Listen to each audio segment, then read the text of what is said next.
Hello, thank you for joining my session today. My name is Tobias Schappeler. I'm the Managing Director of Scitek.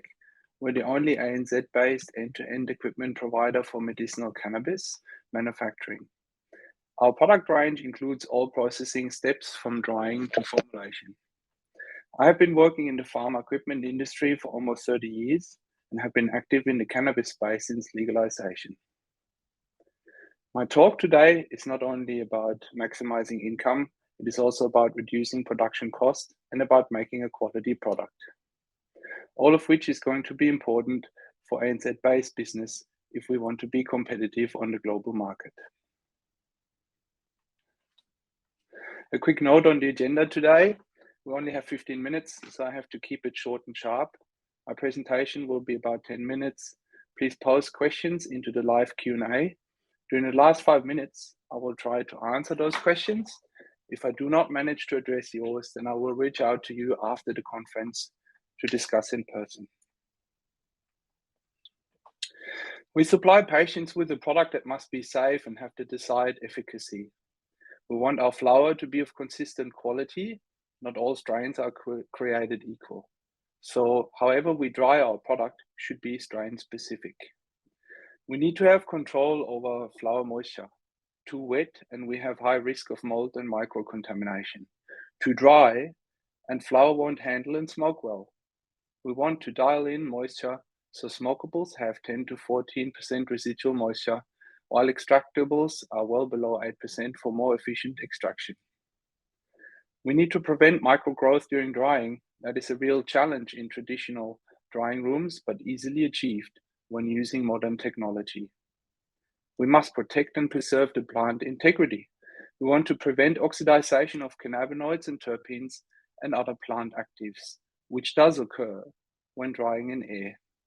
By removing air, we also eliminate contamination from airflow and we stop spreading of microbes.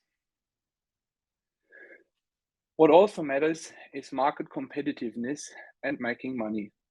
A business that does not make money cannot make investments into product quality, research, clinical trials, let alone pay dividends. Local businesses have to succeed in a market where many competitors have cost advantages, be that in land, energy, or labor, just to name a few. Traditional hang drying is not the way forward in the global GMP marketplace. Facilitating technology, we can improve speed to market, hence generate revenue faster, achieve higher retention of cannabinoids and terpenes, generally 20% more than in hang drying. Pragmatically speaking, we get paid on cannabinoid content. If you reduce your drying losses by 20%, that translates to 20% better return on your biomass. That is significant. Technology will reduce our overall facility cost through a significant reduction of floor space. Hang drying is very labor intensive. There are just too many product touch points. We have seen companies reduce their labor costs by over 50% when moving away from hang drying. And finally, we can reduce costs by potentially avoiding the need for irradiation. If we manage to prevent microgrowth during production, then there is no need to remediate after. That is not only a cost saving, some would also argue not irradiated product is better. Here's some data comparing traditional hang drying with ref drying. Ref drying is the technology I will introduce to you shortly. The data speaks for itself, and this is just a small selection of the data we have available. Importantly, the data published is from users, not from Enwave, the equipment manufacturer, and the analytics were done by external laboratories. When you look closer, the results get even better. This is a chart of some select terpenoids from boysenberry gelato using the patented Terpene Max drying program. You can see the achieved terpene content of ref drying versus air drying is far superior. We can even see some terpenes that were entirely lost during hang drying. On top of significantly better results for terpenes and cannabinoids, ref technology can achieve bioburden remediation. We can quite easily achieve a 3-log reduction in microcount as evidenced by this data from a licensed producer in Canada. In fact, we know we can achieve much higher bacteria kill as demonstrated in cheese pasteurization. However, in cannabis, such a pasteurization process would result in some terpene loss that may not be a desirable outcome to some operators. It may still, however, present an interesting alternative to irradiation. So what is this technology we can use to improve on our traditional hang drying process?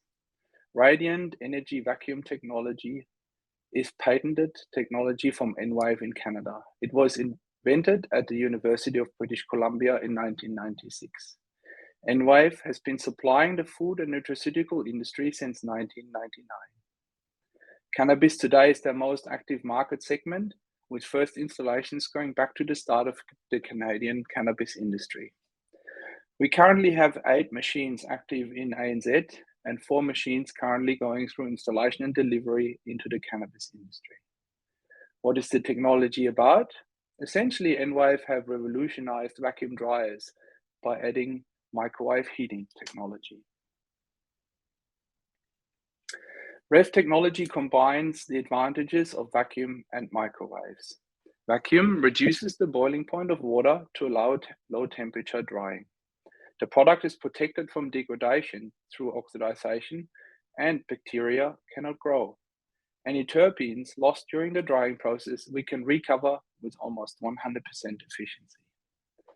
Microwaves are low energy waves that interact with the dipoles of water to generate heat. As you know from your microwave at home, microwaves heat product very fast. When controlled correctly, microwaves heat the product evenly throughout, unlike other forms of heating, which are directional, so not uniform. Microwaves are also far more energy efficient than resistive heaters typically used in other dryers. A word on microwave safety.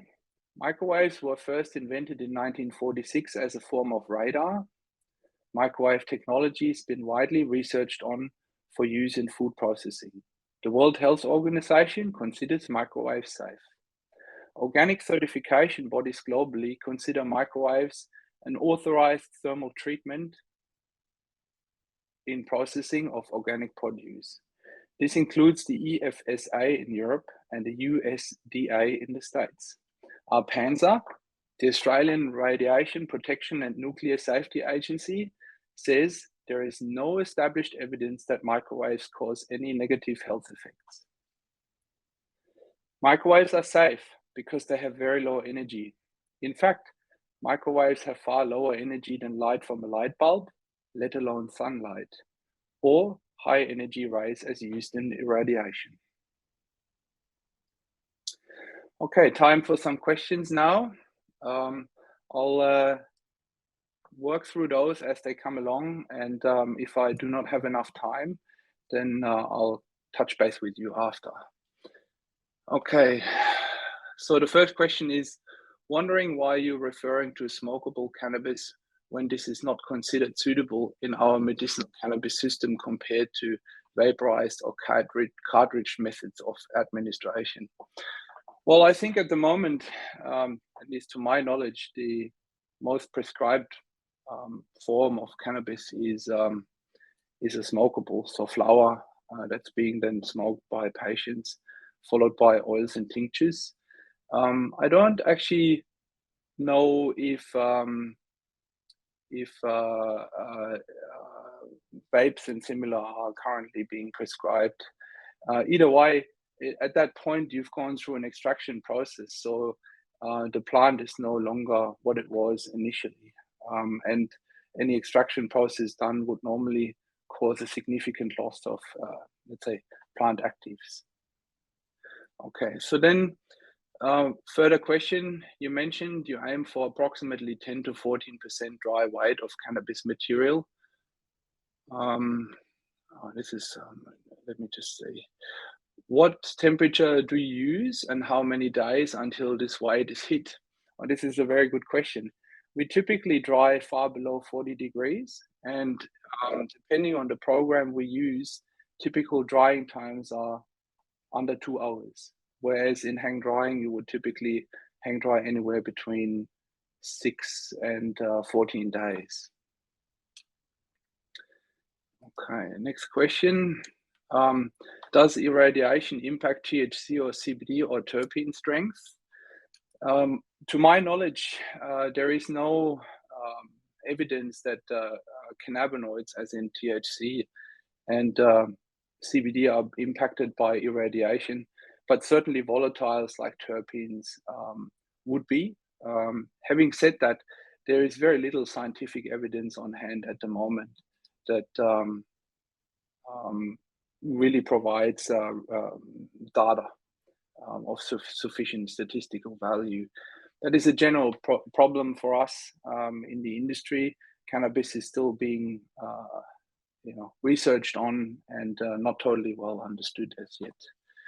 Okay, now let me see if I've got any more questions.